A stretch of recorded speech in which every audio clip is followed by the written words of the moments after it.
Hey there.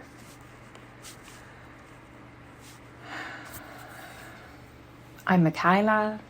Welcome to the call today.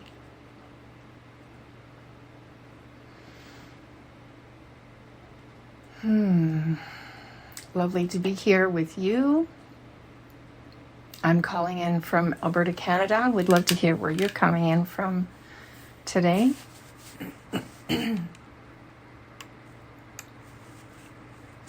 If you care to share. No pressure ever.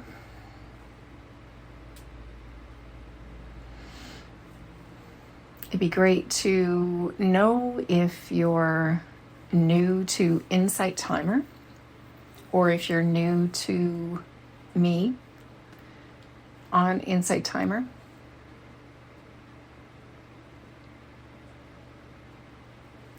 It is like fall here already, it seems. Oops.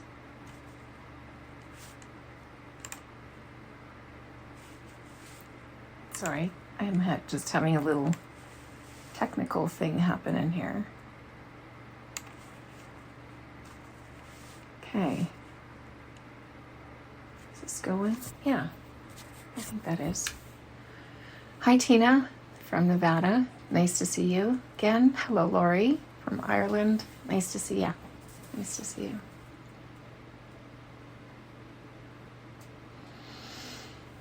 you. I love to see you communicating in the chat together, Lori and Tina. Hi, Lynn, from first time from Michigan. Well, very nice to meet you. Welcome, welcome. Yeah. I would love to begin with breathing today. I just wanted to talk a little bit about, or just mention, increasing clarity and positivity amidst depression. And for those of you who aren't new to me, you know that I'm willing to go anywhere. I do transformative coaching and energy healing and channeling. And it was 3 years ago that I came across a really simple spiritual and psychological understanding of how the mind works and what we're actually experiencing when we say that we're having a good day or we're having a bad day or we're having a hard time. Hello, Sunita. Nice to see you. Nice to see you. Please do continue to say hello. Love it. Love to see you. So this understanding, it's not new. It's been around for ever. It's how it works. And different teachers speak about it in different ways, different mystics, different spiritual teachers, but we're all pointing to the same thing. We're all one.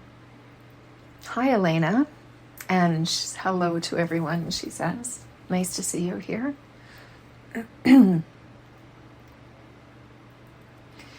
We all come from the same energetic stuff, the same creative energy.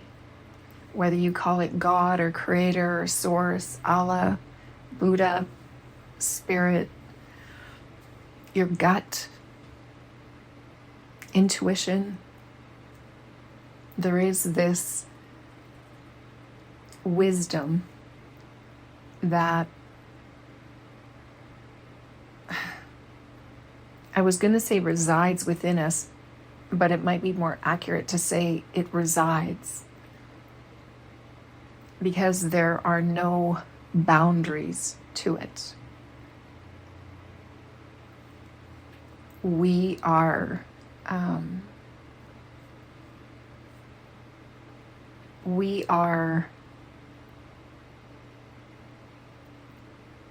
privileged to be, and I say privileged because we are it. We get to be the vessel, the projector, and we get to be in our own movies. We get to experience it all. We get to experience the creation of it because it is that creative energy that is living through each of us to express and speak and animate and do things. And we have different languages. I don't even know all the different languages that might be present within us. And we all speak it in our own ways, in our own tones, in our own, it's just all unique, creative expressions of the one, the great equalizer.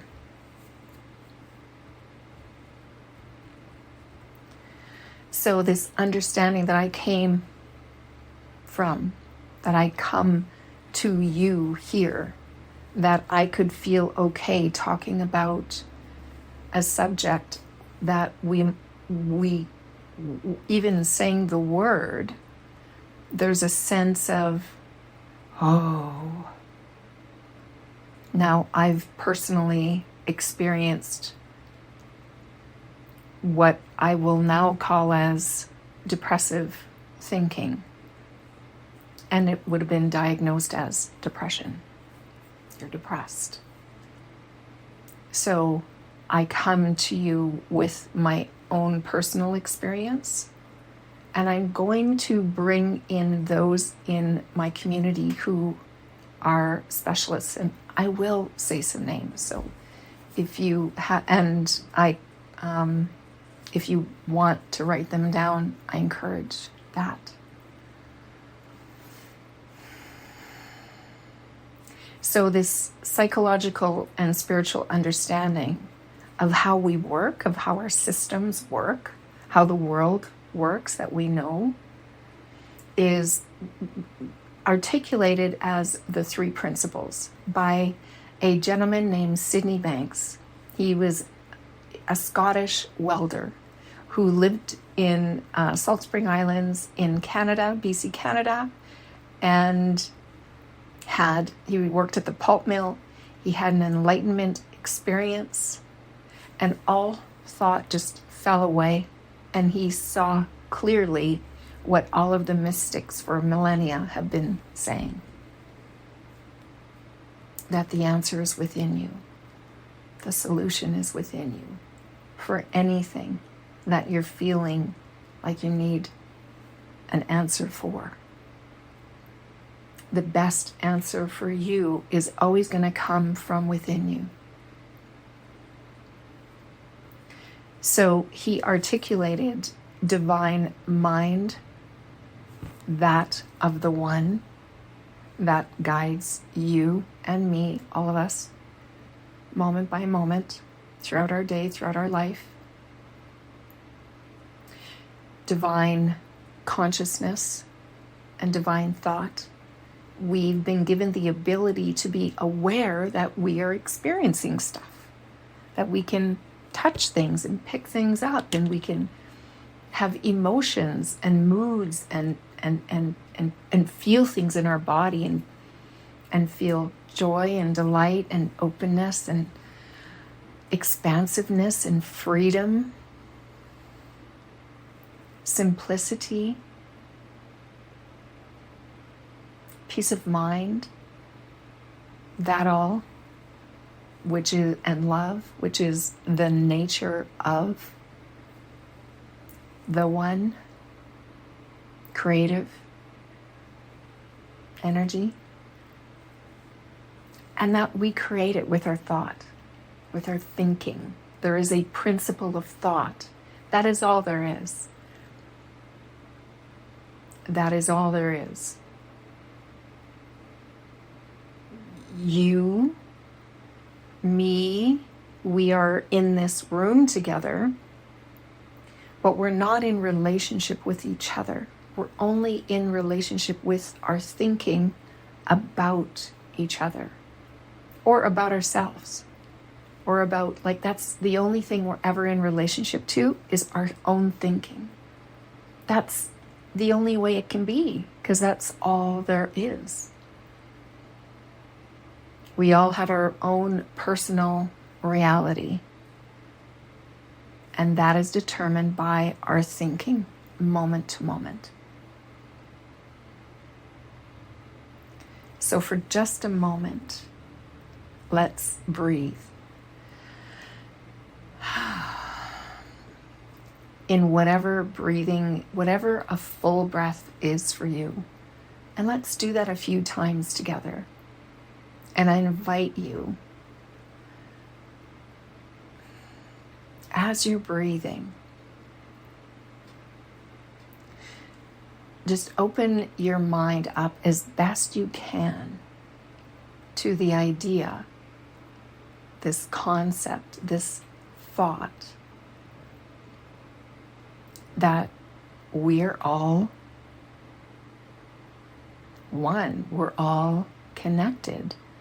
Even though we're not in the same room, we're not touching each other's hands. We're not breathing our air, the same air, yet we are.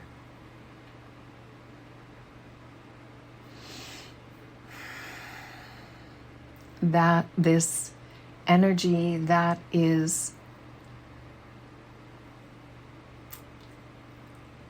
infusing itself through you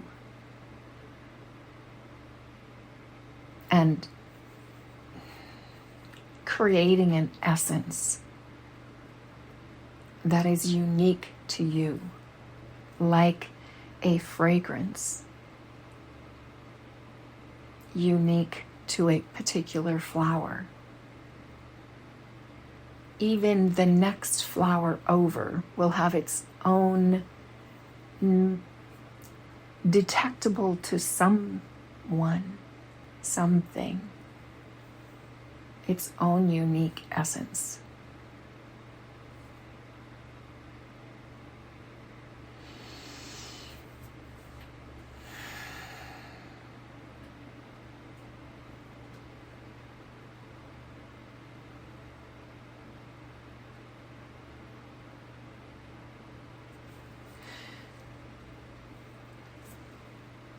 What I hope for you by the end of this time together is that you will have even a little bit more understanding of what is possible for you any moment of any day, no matter what is going on in the circumstances of your life. And your body is a outside circumstance of who you really are. So who you really are is this creative energy, light. Anything that is not that wisdom, that light energy that is living through you is outside. So you live life from the inside out. And it looks like our experience comes from the outside. That whatever's happening out there is causing you to experience what you're feeling in here. And that's what it looks like. But it's an illusion, because the projector, we are projecting out our own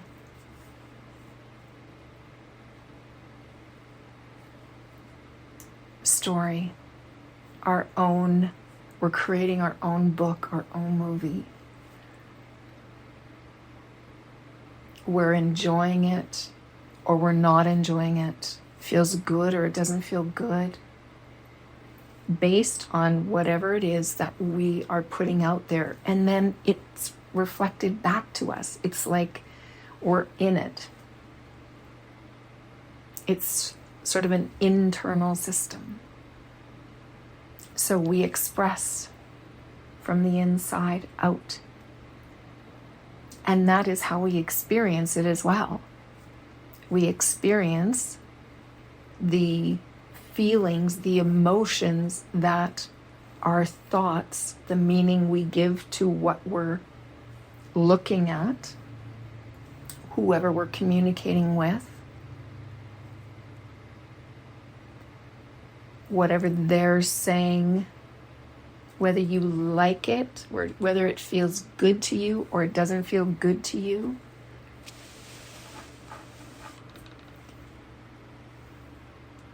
What determines that is the meaning that you give it. You're feeling your own thinking, your own meaning that you're giving everything.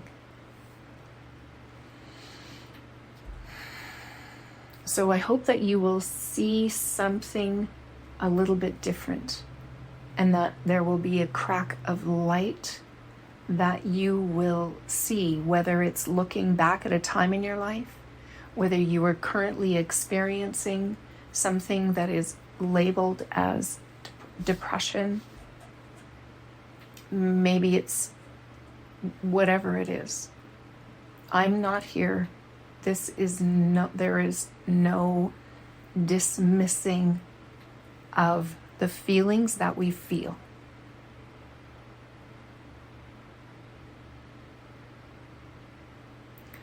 What I would like to introduce is an understanding of how this experience of our feeling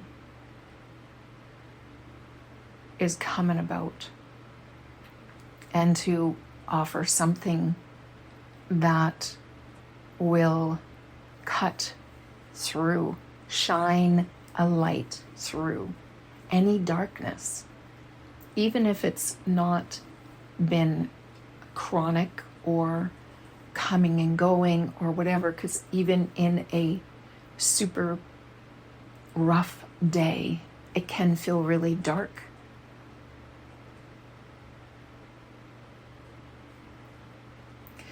So it's been since the winter of 2019, or, getting into just before Christmas of 2019, where I started to see some light.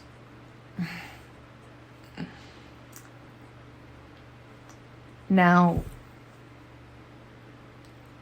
I guess this would be helpful for me to actually go back and sort of do a timeline of my life to see, when did these feelings of depression, because I didn't know what was going on. I think I'm 58, yes. And so when I turned, the fall, my birthday's in November, when the year I turned 50, that fall, there were so many things that were going on. And menopause began, the whole, process. And a year later, I had a sibling pass. And then within a year of that, another one did.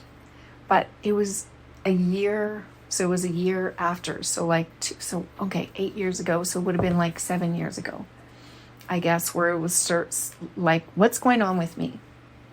Who am I? I don't know who I am anymore. I became really insecure, feeling really insecure. And I was retreating. I already did a lot of avoiding. And that's for another conversation. I think it was really about being a highly sensitive person. I didn't understand that.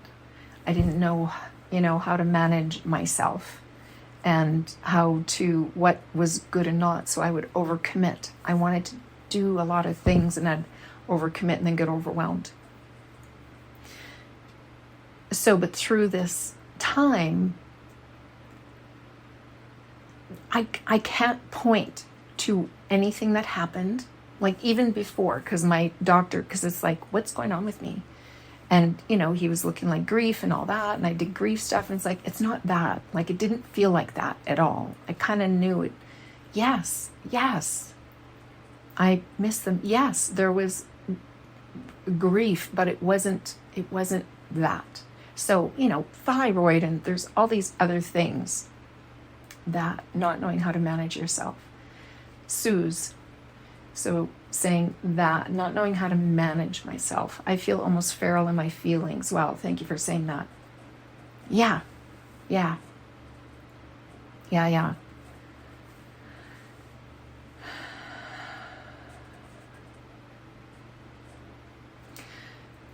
I went, there was, he did tests, and there was thyroid issues, slow thyroid or whatever, part of it had died, all this.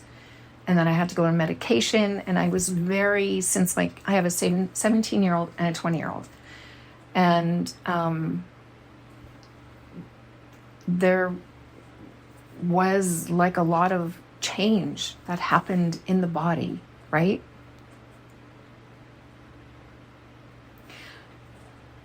Since they were born, that's where I was going with that. Since they were born, I went into this I was always kind of healthy, what I would call healthy.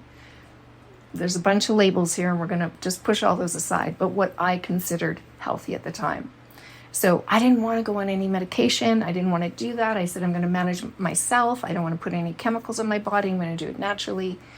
And for the next few years, I tried to do things naturally, and I went to see natural things, and I had someone talk about hormones, and she said words out loud that it's like, oh, wow, okay, maybe that's me, because it was just like, you don't know who you are anymore. It's like you don't feel like yourself anymore. And that's kind of what it was, what it kind of felt like. But I didn't know. And I kept looking outside, fast and furious, looking for this and that and the other thing to help me feel different, help me feel better, help me feel like myself again. I eventually did go on some thyroid medication, and I still do it today. I don't have I don't know if I need it or not. I don't know. It's not important to me right now.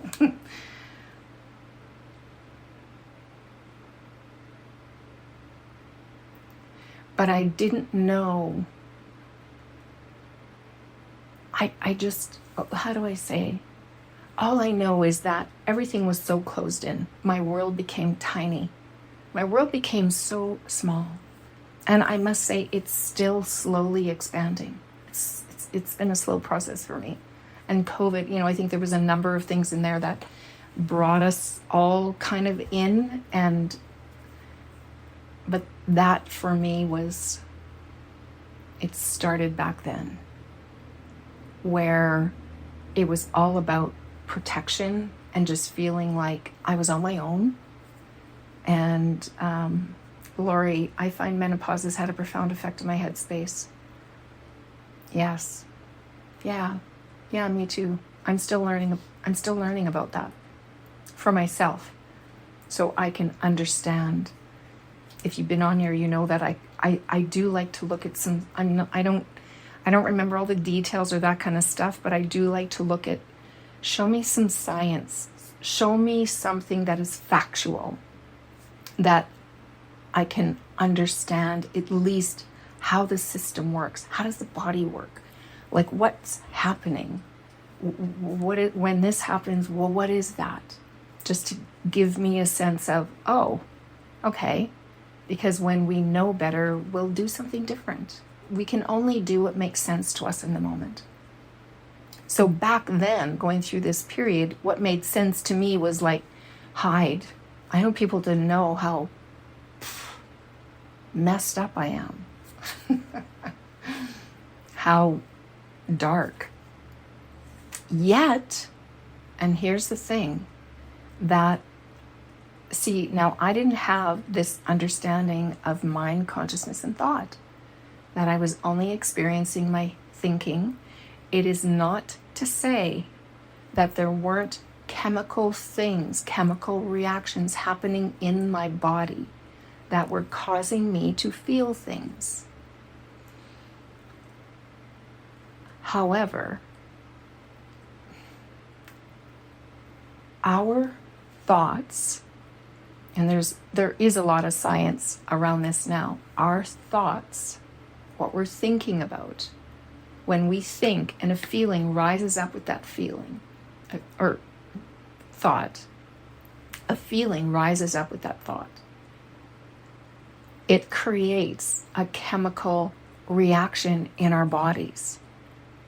And we feel it, either contraction or expansion or a release. Maybe it's a release of tears or belly laughs or whatever. It creates reactions within our body. And we feel them. And when we don't understand this, like, I would love to scooch back in time, knowing what I know now, to how would it have been if I'd have known? And all I can do is hear other people's stories and see other people's stories of how they're moving through and beyond anxiety, depression, and overwhelm and grief, like almost miraculously. Once they know, once they have an understanding of how the system works. Sunita, I suffer with bad depression and anxiety. I'm the same age as you. I've had my menopause plus had to have my ovaries taken out. I'm sorry you're going through that, Sunita. Your birthday is November 2. I'm November 3rd. When's yours? Scorpio? Are you Sag? The 11th. Ah, lovely.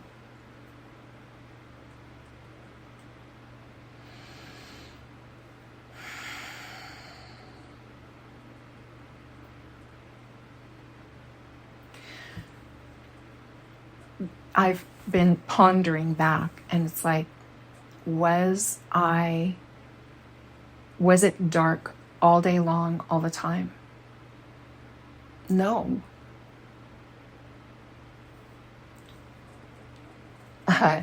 Scorpio, yeah. Mick, you're the 13th. Nice. Peace. I'm Scorpio too. October 29. Lovely. Hello, fellow Scorpions.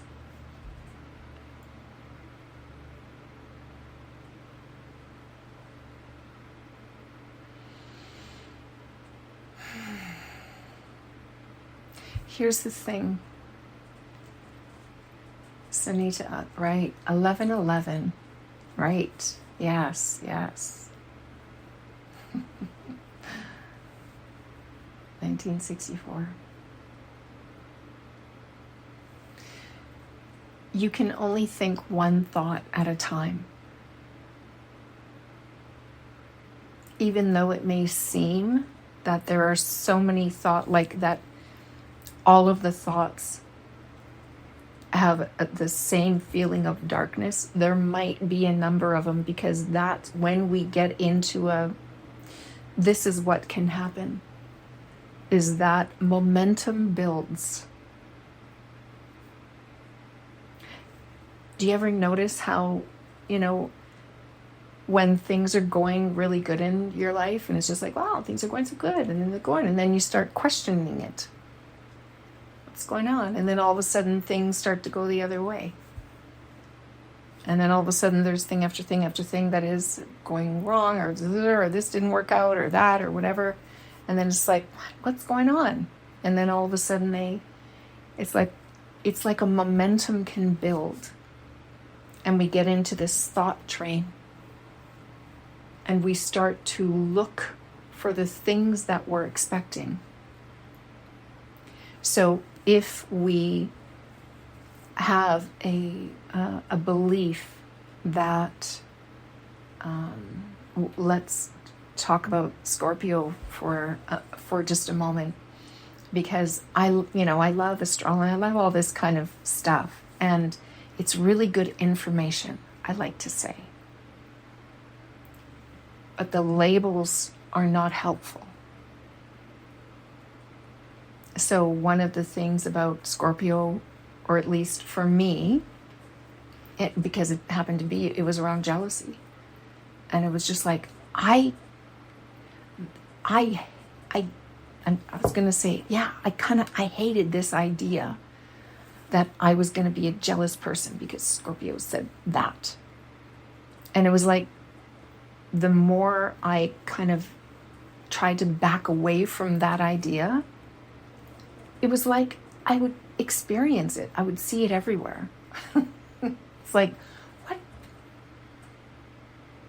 And then when it's just like, just a minute, there is something that is grander, much grander than little Michaela with her little foibles and feelings and, thinking about, these people and stuff. It's like, oh my gosh, I'm way more than that. That might be a tendency kind of thing. I say Scorpio is transformative, not what others say. Yes, I believe it is. I'm not surprised that there's Scorpios in this conversation about this topic. And I believe we're all transformative too. So yeah, it's not to say, and you're one too, Carolina, lovely. It's not to say that there's not, that's how our world works. Our earthly world, everything is contrastive. It's how we make sense of things. It's how we function in the world. It's how we manage. That's why before these, this snowball of these depressive and low feelings, before that, it was just like I knew where I was. And then all of a sudden, it's just I couldn't see anything anymore. There was so much cloud. My thinking was so clouded. And then it started to snowball, where it's like, what's wrong with me? What's going on? And it's like, is it that? Or should I do this? Or don't you want to do that? And I made myself crazy with all this outside. And it's just like, I don't know what to do. And it's just like, I don't know where to go. And I had no finger holds because I couldn't even find them. There was nothing.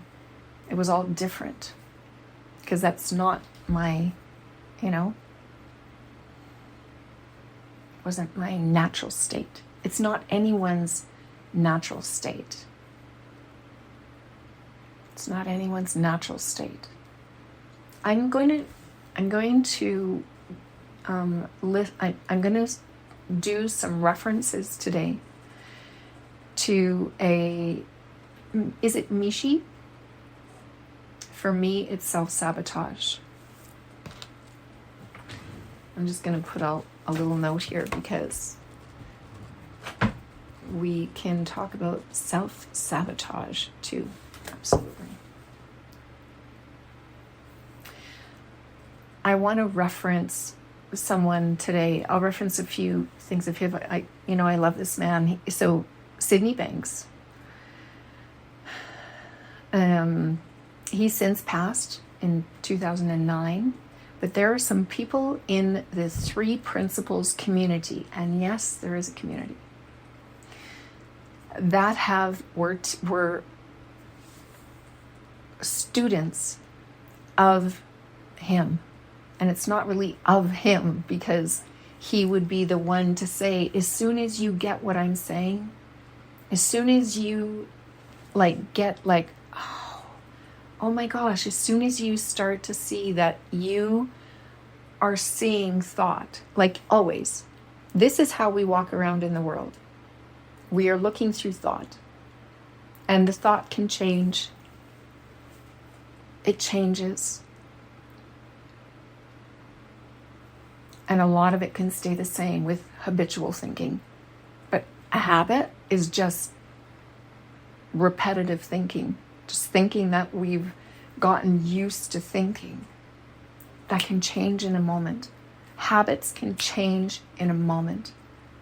Every moment of every day is a gentle choice point to think something different than what you're currently or have been thinking. So there is a community of psychiatrists and psychologists that have brought the Queen of Con. Yes, Claire is a friend of mine. Oh, sorry, were you talking about Claire? Because she calls herself the Queen of Con.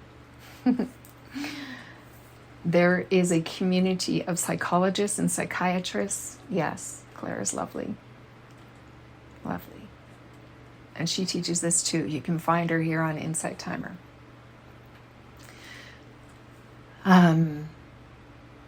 There is a community of psychologists and psychiatrists that have learned from Sid way back when.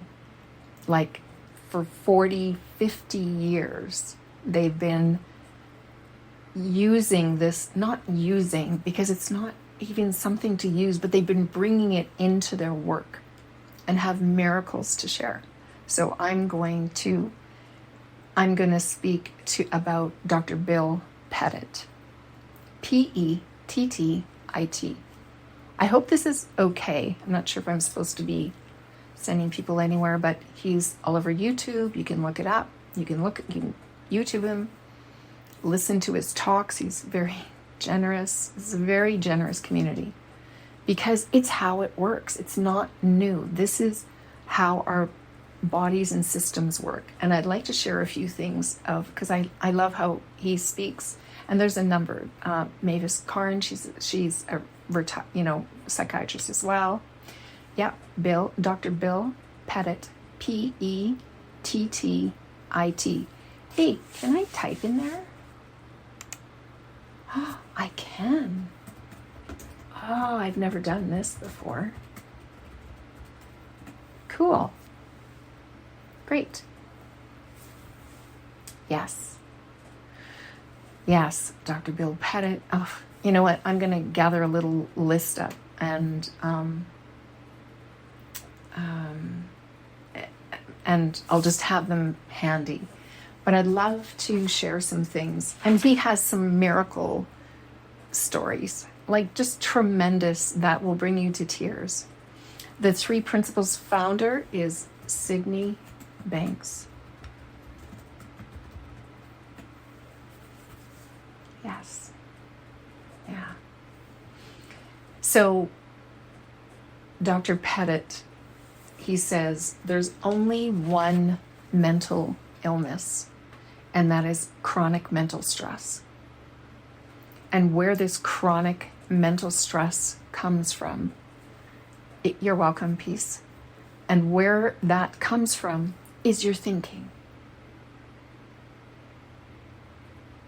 It's your thinking. It's what innocently, because we've been conditioned to believe that everything that's happening in our life, like it's like, ooh, we got to manage that. How are we going to fix that? And you got to be careful of this, and you got to know your place in life. And because you're this age, that means that. And because you're this weight, this means this. And because you're a average student, this is what you can expect in your life. And you're whatever, you look like that, therefore you would be good for this. Oh, you got big muscles, you'd be really good to do these other kind of job. It's common that we look outside to sort of put things in boxes and label them, and it helps us feel safe. But the only reason we have this feeling or this desire, not even desire, it's not a desire, it's more like a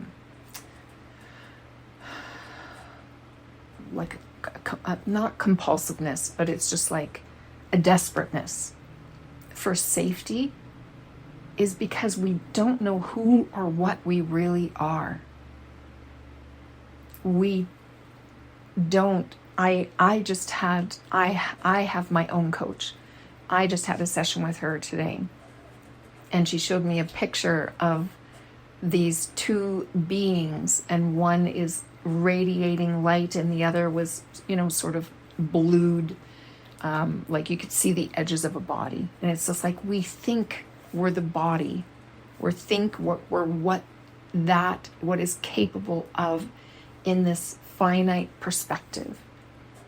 Yet what we really are is a creative expression of infinite intelligence.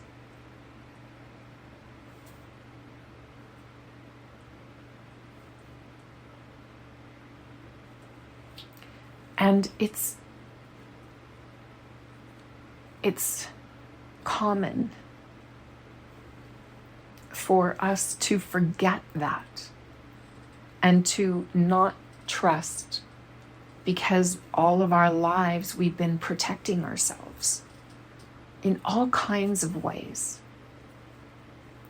And some of those ways have changed over the years. They used to make sense and then they don't. They don't anymore. But now we have different ways. What I hope to have you see is that who we really are, that which we really are, does not need protecting. We might want to not step out onto the street without looking both ways, or don't go out in the middle of traffic, right? So we might want to protect our physical body only so that the infiniteness that we are, that infinite creativity, can continue to guide us, or at least try to guide us. No, it's guiding us. It's guiding you 24/7. Sometimes you're listening, you're following it without knowing you are. That's when things go really well. They're just going along. Even in a dark space, headspace, even when there is what is called in that world depression, there is still moments of the day when there is not the feeling of depression. And for those of you, Maya, I missed the me's, said urge, yes, that would have been the, the word that would have gone with that. And Maya, you loving this talk. I'm so glad.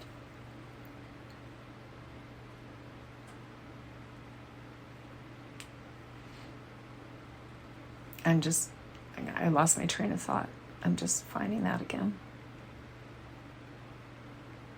Or just being guided to whatever wants to be shared next, what would be helpful.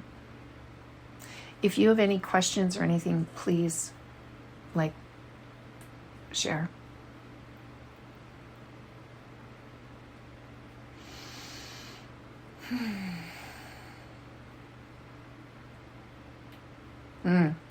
What does this mean, this chronic mental stress? One mental illness. So what would that mean? Oh, right. That's where I was going. I was talking about, right, because we can only think one thought at a time. Here's a great, when you catch yourself saying always or never, or words that make it seem like there's never a break. It's a catch. It's something to catch. That can't be true. It's actually an impossibility, because there will be times, but you just may be unaware of them. So when I thought back to all the things that happened in my life throughout those years of having depressive thinking, there were events where I know I laughed. There were times where I know I was out and about and I was doing cool and fun things, and I know I wasn't feeling depressed. I know that. I invite you to just gently with an open heart and mind as best you can to come to your days. And it's how it was for me. Like, everything just felt like this. It just felt like that when I thought about it. When I was unaware of it, when my thoughts were on something else, and I know I was laughing and having a good time at family events and school, things that were happening at my kids' school and other things, my blinders were off, because I kind of see it as having these blinders on and only seeing things that are contributing to my feeling of depressed.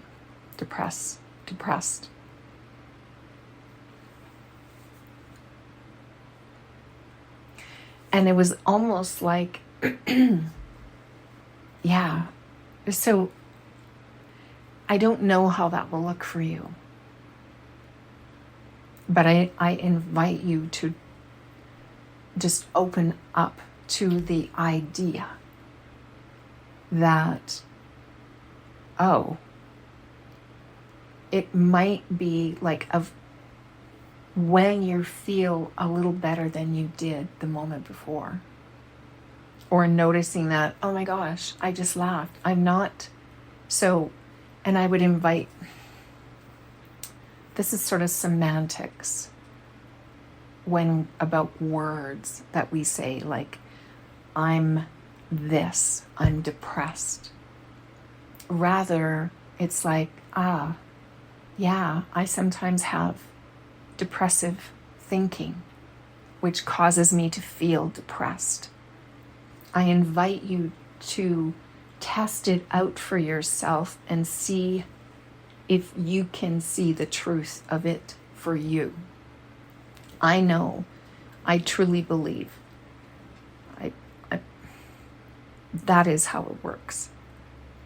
But I invite you to find it out for yourself, to test it out, and to see, and to change the language a bit, to speak to what is actually happening, rather than I am this. It's like, oh, well, I'm repeating myself. Sorry, I just heard my kids. It's like, oh, you told me that already.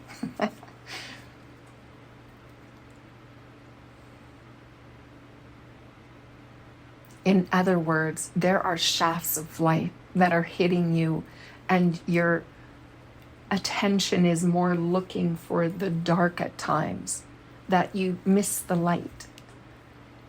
It's there. I invite you to look for it. Peace. How can we start projects when we feel stuck and want to avoid everything because it's overwhelming? How can we start projects when we feel stuck and want to avoid everything because it's overwhelming? Yeah. Well, first of all, don't look at the whole project. FYI, I've been, I'm going to say trying, but not really when I'm really honest, to do an audio course here on Insight Timer for a couple months already. I look at this thing and I feel differently about it now. So I think something will come because I've seen some new things. Ooh, and I will share one of those things with you. I see some new things about it, but I looked at it like, again, it's someone else is making the rules that I need to fill in all of these spots, and I don't, it's not. It may not be my natural process. Oh, I have to do an audio for this and I have to write a text. And it seems that everyone does different. Like they don't just copy the same thing. So I need to do that too. And it's like, oh my God, I created so many rules around it. I created now I want you to pay attention here because it's not about any project. It doesn't matter what it is. I want you to take it in, put a soft vision on your piece, and notice all the thinking that you have about the project.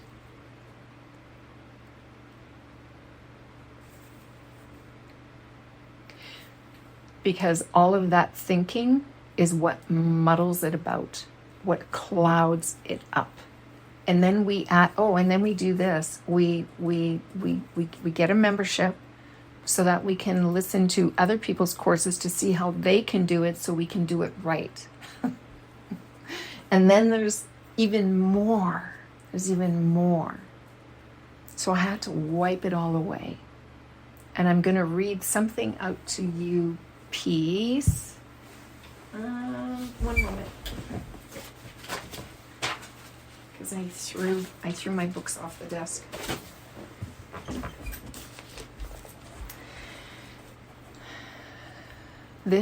I'm going to put this out to you and see if it helps you to feel any different about your project.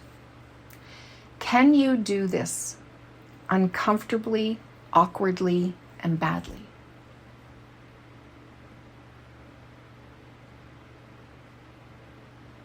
I don't know about you, but when I was offered that, it's like, oh wow, I could do it awkwardly, uncomfortably, and badly.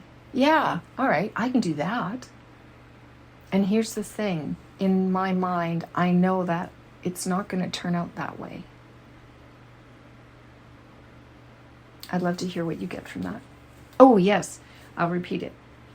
Can I do this, or can you do this uncomfortably, awkwardly, and badly?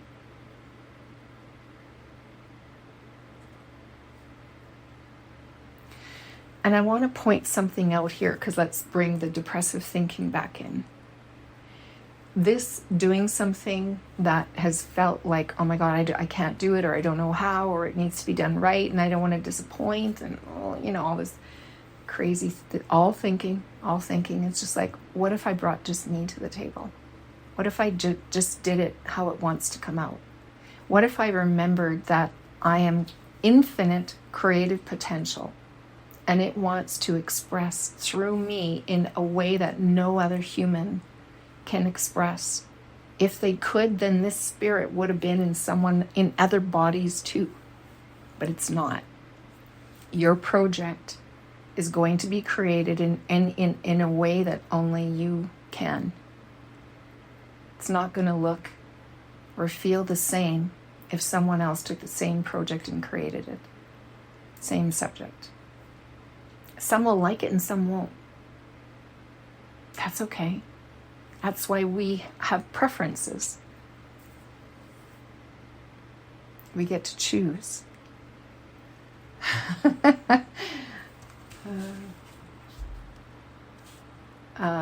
I'm just going to finish this up here. So, Peace, can I do this uncomfortably, awkwardly, and badly? Not sure. Let me know if there's another question there. It was Michael Neal who asked this question. It was in a coaching. He's one of my mentors, my business and coach mentors, or coaching, being a decent coach mentor. Neill.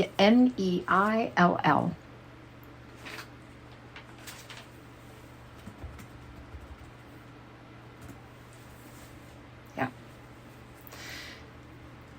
Neha says, haha, this is insane, so helpful in my current context. I'm so glad.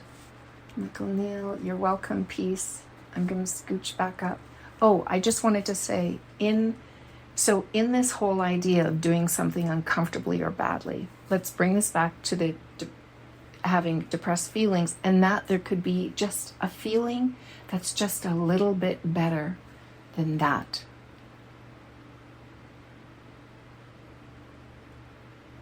What would feel just a little bit better than what you are feeling in this moment, or in a moment of feeling depressed?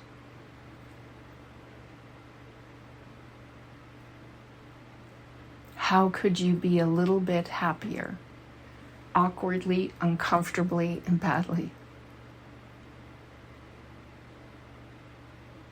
How could you be a little bit more of you?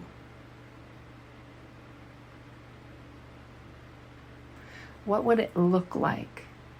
What would a moment, even a moment in time in your life, look like when you allowed your inner light, your light, the light that you are, to shine out.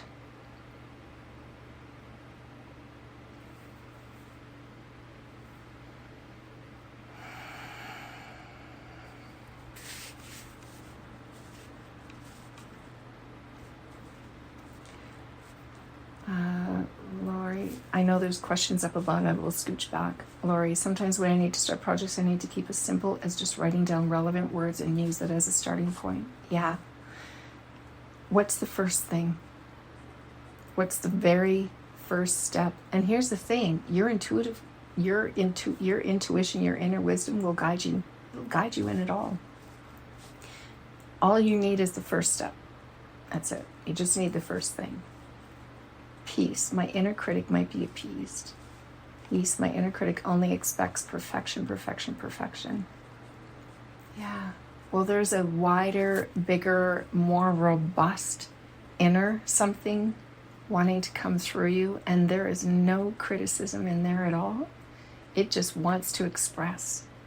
You will know.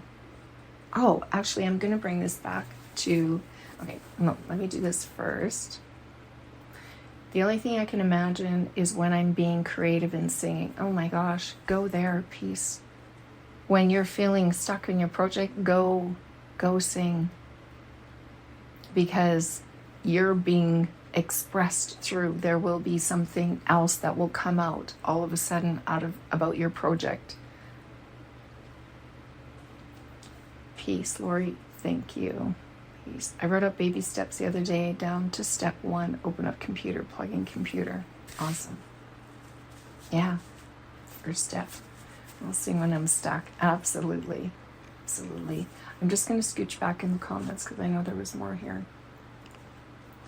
Okay. Okay. So in your experience, when you changed your thoughts, that is when your depression began to get easier to deal with, or was it changing up your habits as well? Maya, I didn't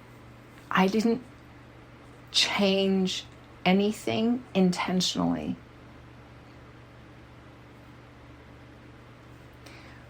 What I noticed, like thinking back, because at the time I remember it was around November, which is like a darker time, right?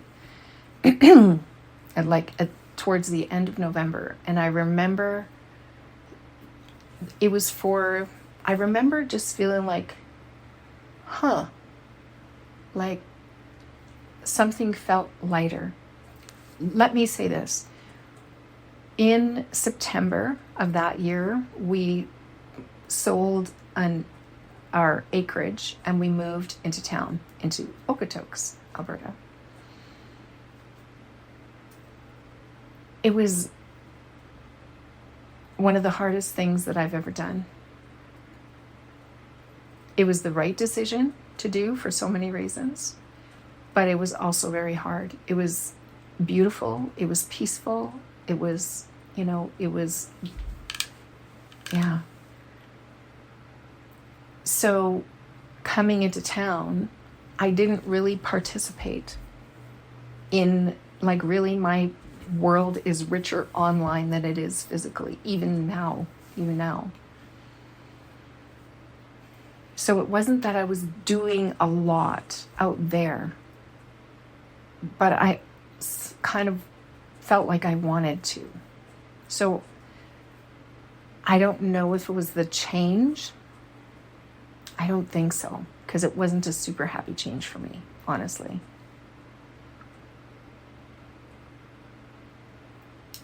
What I do remember about that time is that coming into town, we had reliable Wi-Fi service.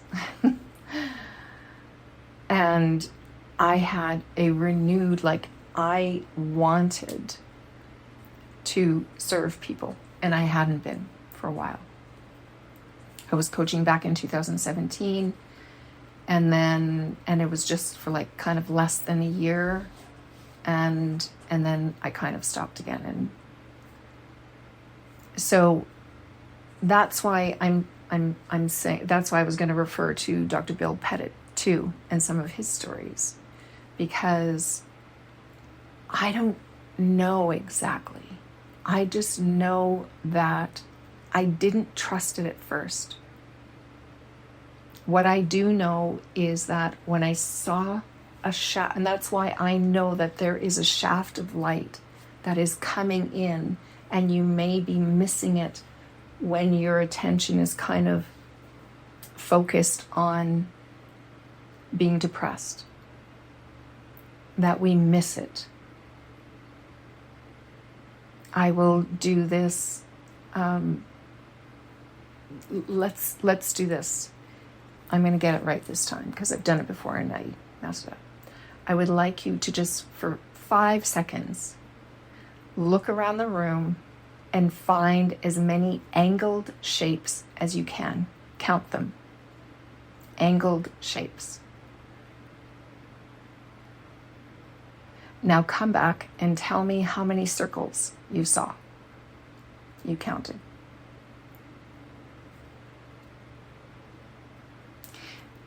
And you don't have to tell me, but the point is, when you're looking for something, well, actually, I would like to hear. Yes, sure.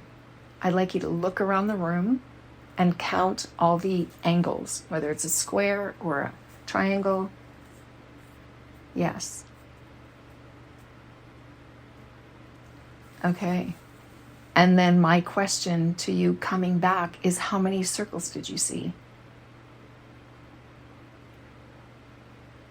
If we were here and we could talk, I guess this works. It would work better. 3 circles. Cool. Yes, you see mostly circles now. The point is, thank you, Linda, Sunita, and Farnaz, and Peace for participating. The point is, when you're looking for angles, you're skipping over. Your attention isn't, you might pick up a circle or two, but really when you're looking for one thing, that's mostly what you're going to get. That's how our things can snowball.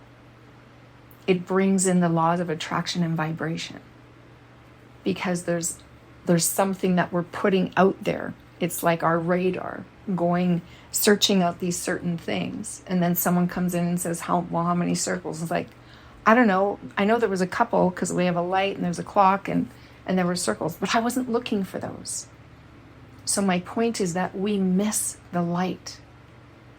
We miss the delight at times in our life because we're looking for something else. I'm going to invite you to look for something that you actually really want to experience. DM 10, and then only notice too, when I look, 1,000,000 circles are evident. Yeah, right? Your comments are important, so I want to get to those, but there's a couple of things that I wanted to share about Dr. Bill Pettit and things that he said too. And Maya, when you are depressed, I feel as though you're looking through a lens that is tainted. Yeah. I wanted to, it's just like, what do I have around the house that I could demonstrate this? And I don't wear nylons. I think I might have some stuff packed away somewhere for a case when I would ever do that. But I thought it's kind of, or a veil, or, because it's kind of like that. I'm not going to put these on, but one day you might. So these are goggles, so don't be afraid. I'm not going to put them on because they were my dad's. It was his birthday yesterday. I used to wear these, and I will. One day I'll bring them out again. It depends what kind of goggles you're looking through, right? Yes, opposite of rose-colored glasses. But you're always looking through some kind of goggles. So you can imagine these goggles are thought. You're always looking through the goggles of your own thinking. And yeah, it gets foggy. I'm going to scooch up, but Laurie, thank you so much. So appreciate that. I appreciate that. I think there was a question that I missed. Mick, my cataract reminds me of the veil of depression. Ah, yeah. I remember my mom when she had her cataract surgery, and she said, oh my gosh, like she was thrilled to be looking at everything because everything is so clear. It's like, I can read the signs. She lived in a small town, so it wasn't a, it was okay that she couldn't read the signs before because she knew where what. Peace. Thank you so much. So much. I so appreciate that. DM, goggles of my own thinking equals limited vision and perception. Yeah. Unless, now here's the thing, now thinking isn't all, because you have divine mind thinking as well. And that is as clear as it's going to be. And you'll know it because it feels good. It feels good. When you're following, when you're allowing your own inner guidance to guide you and you're going with it, that'll feel good and effortless and easy. And when you're resisting it, when it comes up and it guides you to do something, nudges you to do something, and you're like, I'm not going to do that. I can't do that. I don't know how to do that. It squashes it. And you can feel it in the body. You'll feel tension. Yeah, Mick, peace. Mick, great perception. DM, unless you're accessing divine mind and allowing your own inner guidance to lead you. Yes. Yes. I think I still missed a message from up above. Okay. Yeah, I think it went further up. They might have all been answered by different things. Okay. Right. Okay, so peace, yes. That, or that was Maya who had asked that. Hey, Maya, I don't know if I answered you. Here's the thing about, you said, or was it changing up your habits as well? When we look to try and change a habit or change something because we don't want it, we tend to put more attention and emphasis on it, and we give it energy. This is part of like law of attraction and vibration, because everything is vibration. So if we're giving energy, so it's like putting on the goggles of, okay, for example, if I feel like I need to have better thinking in order to feel better, and I look at and I try to like push away my negative thinking, I'm just going to get more of that because that's what my focus is on. Instead, pick your attention up and look to what it is you would like to experience instead. This is what I mean by it doesn't take 21, 30, 60, 70 days to change a habit or break a pattern. It takes one split second, a moment. And might you forget? You might forget and do that again because it's like, oh yeah, right. Yeah, that might happen. You're human. Your humanness will play a factor here.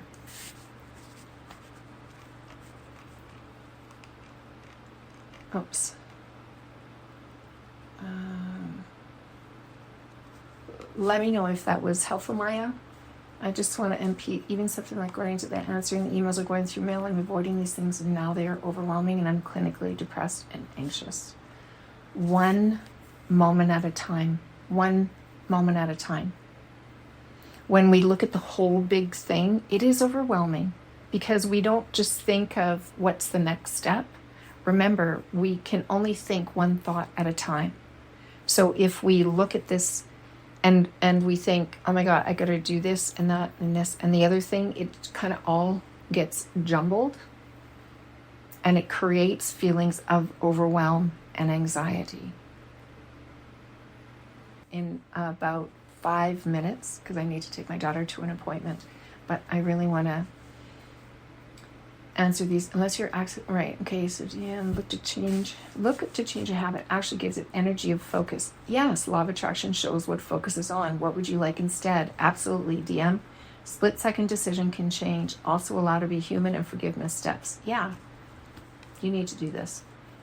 Lori, can you repeat that again, Michaela, about not giving energy to the negative habits, please? Yes, because when I'm going to use weight as an example because I get a lot of questions around this in other places. When someone wants to change the form of their body, and let's say that they want to either, because it could be different things, it could be putting on weight or reducing weight, we go to, okay, what do I need to do in order to do that? What do I need to do in order to lose weight, let's say? And it'll be, you'll go to your personal mind, to the things that you've learned about since you were a kid, that you've heard about, that you've heard out in the social media. You'll hear all of that, and you think, right, I gotta deprive myself with some cruddy diet. I have to do some ridiculous exercise that I'm going to be sore, and I won't be able to walk or sit on the toilet or anything for a week. I'm going to, I won't have any more time because all I'll be doing is cutting up vegetables, and I will be, right? So we go to these things that we don't want to do. And we put all of our attention on it. Right. So I'm going to do all these things that I don't want to do so that I can get what I want. Instead, what are you really looking to experience by the losing of the weight, or whatever the project or whatever it is at hand? What do you want to experience? Not the what do you want? Yeah, I want to lose weight. It's like, why? I'm going to use some examples that I've heard out in my past in helping people, because I want to mate, and I need to lose weight before I can go on to one of those sites, dating sites. I need to fit into this outfit. It's just like, okay, so let's take the dating thing. Why? Why do you want that? I want to, and then you go deeper into what is the feeling that you want. You want to be in a relationship. You want to have someone to share things with. It's like getting closer and closer and closer to the feeling of what it is that you really want to experience. And instead of focusing on all of those things that you think you want, or that you think you need to do, the means to an end to get what you really want, you focus on the feeling of what it is that you want to experience. Because here's the thing. This is like giving you the end of a movie. We're always just wanting to go home. We're always wanting to feel better. We are always looking to get closer and closer and closer to our own true nature. And that is peace, freedom, love, joy, connection, belonging. It has nothing to do with another human being. It's all to do with the spiritual connection that we have. We are connected right here. Let me know if that was helpful. I'm just going to scooch back up here. Negative how? Okay, DM, one thought at a time, release overwhelm and anxiety from progressing. Peace, amazing, Michaela, amazing class. Thank you, Peace. I'm so glad that it's being helpful. DM, I'm a paraphraser to emphasize what I'm hearing. I'm loving it. Yeah, thank you for doing that. Lori, perfect, very apt for me. DM, thank you. DM, think of building muscle instead and appreciate your clothes fitting better. Well, here's the thing. Do you want to feel muscular? I did last summer. I wanted to feel more agile. And it's just like, agile. Yeah, that was the word. And it was a weird word for me. It was kind of a weird word. And so that was fine. That kind of came to me. And then all of a sudden it's like, I'm going to do yoga. I didn't conjure it up. I didn't figure it out. I aligned, like the feeling of agile felt right. It felt connected. And all of a sudden I got this. It's like, I'm going to do it. But it wasn't just because I've done yoga before. I used to do it a lot, actually. But all of a sudden it was just like, oh, I was doing it pretty much every day. And it was no effort. That's the point here. That's the key here. When you are aligned to the feeling that you want to experience, whatever it is, infinite wisdom will guide you along the way, and your body will adapt. And weight will be shed if that is what is meant. If that is part of the experience that you're wanting to feel. DM, sorry, I get timid. When I go into the deep feeling good in your body. What do you want to experience? Get closer to true nature. Yes, freedom, love, absolutely. You're welcome, Lori. Agility comes with yoga. Yeah, and deeper connection and fun. Like an obstacle course is absolutely. And the funny thing is, within a very short, like I wasn't even, like the yoga wouldn't have even kind of sort of kicked in a big way. And I was out with a girlfriend. We were kayaking. I had the kayaks in our truck. I had a bigger truck. I climbed up on the truck and I was climbing through the back and around. And she said, wow, you're like a monkey. And later I thought, oh my gosh, I already am agile. Whatever it is that you're wanting to experience more of, you already have it happening inside you. It's already there. I promise you. Oh, you know what? There was a few things I really did want to share, but that's okay. Maybe we'll do another talk sometime. I'm considering doing a ask anything you want kind of thing, and I'll bring something typically that we can talk about, and because I think it's I don't know, but I think it's helpful to have people ask questions, and then let's go through a real life experience and see how that works. But yeah. DM, acknowledging all that's within you. For example, the agility was there all along. Yes. Yeah.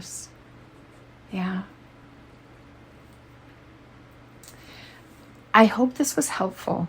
And if you have any further questions, I do love that it goes where I love these calls to just go with the flow of wherever you want to go. Oh, you're still confused. Read the how. Sarah, how am I going to do this? If you wanted to, you could message me. The strength of prior muscle memory is underneath as well. The how is really about noticing. I'm feeling that this isn't going to be enough right now, but maybe it is. One of the main things is to have, I don't have a circle group yet piece for us to talk between live sessions, but I can do that within Insight Timer. So I'm going to look at that. I'm actually talking to someone about that tomorrow, just to see if how it works in Insight Timer, if it's an easy place to do that. I think that would be helpful. So Sarah, the confused about the how, do you mind messaging me? And I actually might do I can do something else to speak to this more. But it's like it's really about a noticing. It's an understanding of that you're only feeling your own thinking. Yes, there is chemical things happening in your body, and there may still be, if there's medication involved, there may still be a need for that. But the thinking going on in the mind contributes to your experience of life, whether it's an experience of depression or anxiety or delight. So just noticing when you're feeling low, and it's like, oh, what would I like instead? You don't even have to ask that. Just noticing will cut through the thinking, because remember, you can only think one thought at a time. just one at a time. So every moment is an opportunity to cut through and let some internal light come up and guide you. Now in the beginning it might be, it'll feel,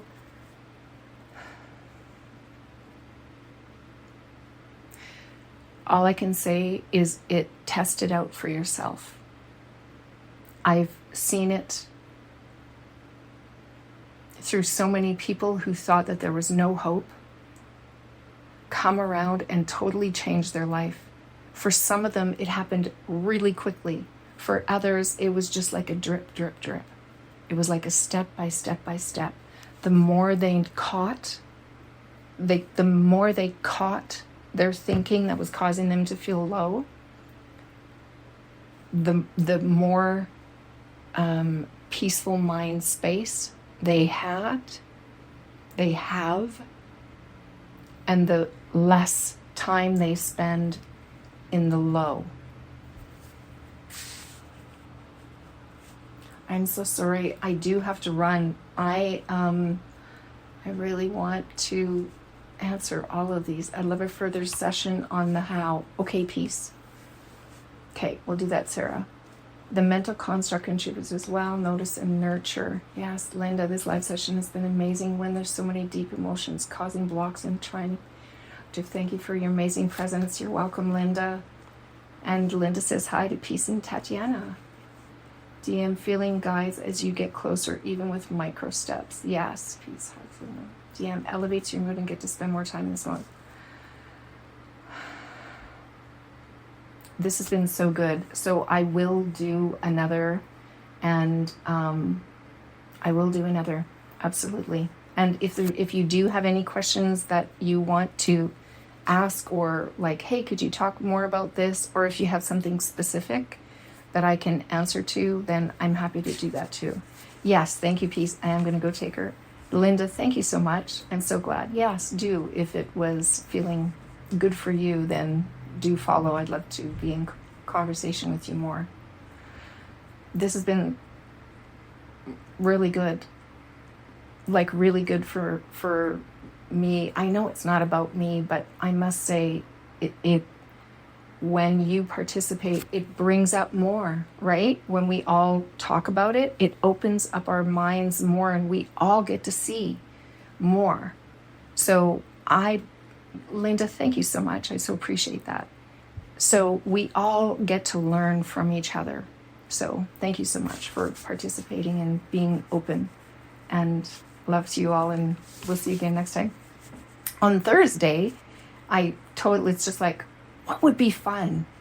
That's the title. So I hope you join me then. And let's see what comes up. I don't know what's going to come up. Let's see. So PDM, thank you. Thanks for the notes. Tatiana, following you now to Michaela. Thank you, Tatiana. I look forward to meeting you again. Okay. Ciao for now. Bye.